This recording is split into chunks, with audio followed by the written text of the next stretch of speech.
Hello everyone, this is Skip Farr from Hard Dollar Corporation. This session I'd like to talk about the employment tracking portion only of our total project controls features and functions that we have within Hard Dollar itself. The employment tracking is simply a way to enter in timesheet information. If you enter in timesheet information in our timesheet warehouse, and of course, that information can be downloaded to our job tracking register, so we can now compare the budget or the estimated cost with the actual cost. And of course, from then we can go to our pay request and approval register to see how much we've earned based upon our percent complete. But in this session, I want to deal specifically with just the employment tracking for those that decide to enter in their timesheet information within Hard Dollar. They may certainly do it. Now, when you use the timesheet tracking, you can enter that timesheet in the Hard Dollar. We will create an export file for you that you may use to import that information to your payroll system, so there's no double entry.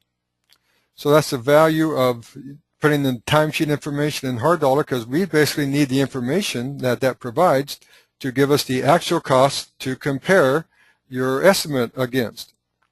So, having said that, I'm going to go to the library, and the first thing that you would need to do if you're going to use this feature is to set up your employees and your machines. In other words, equipment and or rentals and the employees. So basically your timesheets are against somebody and or specific pieces of equipment. Now when you set up the employees and machines, we ask you to give me a resource code. Now this code is from the resource in the library that is assigned to a particular employee or machine.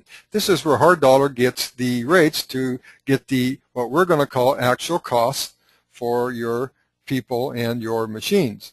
So that's the first amount of data that really needs to be set up. The timesheet warehouse itself, it resides in the library. That's just where you open it up. This is where you input your timesheet information, which basically are hours that somebody worked, the quantities completed on that particular activity.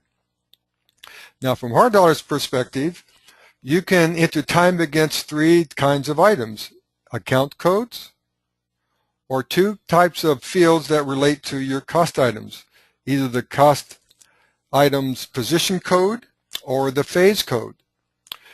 If you choose the phase code or the CVS position code, basically you're given the ability to track at whatever level of the cost breakdown structure you desire. If you choose to track by an account code, which would be your budget code, you may do that. In my example, I'm going to track by the cost item, the CVS position code, and I'm going to track against just one of the cost items to show you how this would work. So I'm in the warehouse. I'm simply going to create a new one. Up comes our timesheet record.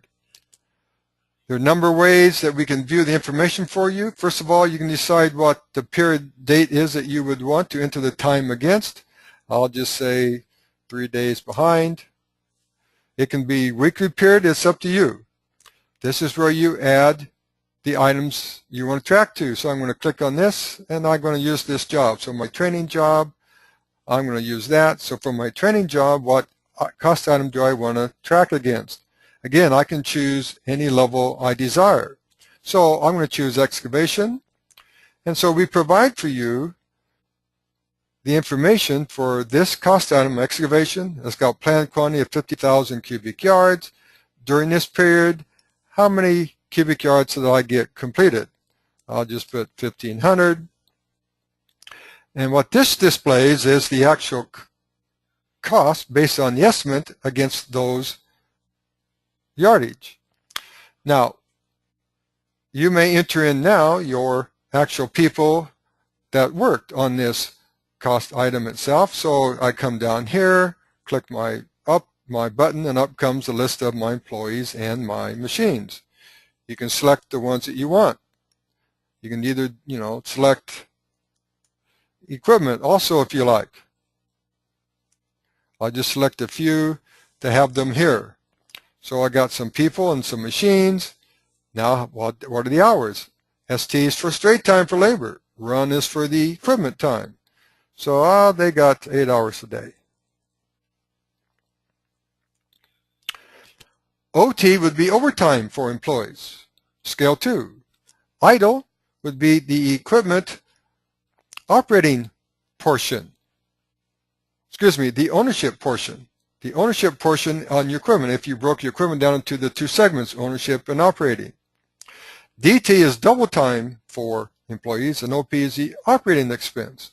So we like to take equipment and break it down per segment if you like, and of course labor up to the 3 scales. So when I enter this in, you notice that here's my, what we're going to call the actual cost of the hours employed for this cost item. There's a number of ways to look at this screen. Now I'm looking at this as tabs. You can look at this as columns if you like. So what this would do, you could keep adding additional items to enter charges against. This just goes over to the right, or you can choose to do it by tabs. Tabs mean I can choose what tab I want to always be here, even though I've added more than one. Different ways to look at it. I won't go through all these, but you can turn some of these off. Depends on how much you want to see. So you can customize this view for you. Notes. I did notes. I did notes down here for the actual item I'm tracking against. Now basically we entered information against employees and machines. We have a thing called expenses. You can expense other kinds of costs if you like. It's not a requirement. You can certainly do that. So if I want to add a new expense, I can give it a description, enter in the cost I want against the cost category, enter a quantity if I like. I can choose an ad hoc or choose a resource I want to use or subcontract. So different options here on how to add an expense type cost. There's another issue here that I need to discuss, and that's what we call accrual. I'll click down here. From what you can see on my screen, I've decided to document labor, equipment, and rental, and accrual the other cost types. What that means is that I don't want to become a data input person. That's accounting's function. That's the payroll function. That's your general expense people. I want to have accurate enough information in a timely manner so that I, as a manager, can see the status of my job to see what direction I'm going, up or down. So materials, for instance. If I'm going to buy materials for this cost item, am I really worried that materials are going to be the ones that's going to overrun? If we decide to accrue them, what we would do, if this cost item is, say, 50% complete, we will accrue 50% of the material cost as the actual cost for the job tracking comparison. So we're giving you the ability to get accurate enough information in a timely manner so that you don't have to become a data input person. In other words, we want you to be able to have information today, at the end of the day, to say, it's a job doing good, is it doing bad, can I make decisions now before it's too late? So I can accrue expenses or enter expenses if I want. I got diaries here, I got more status notes, all different kinds of ways to enter in information for this particular timesheet. I'll click OK, and here's my first timesheet. So effectively, this is just timesheet information. Now, once you have information in here, we have ways to view it. So I'm going to choose this timesheet details. Well, here's the people I've entered.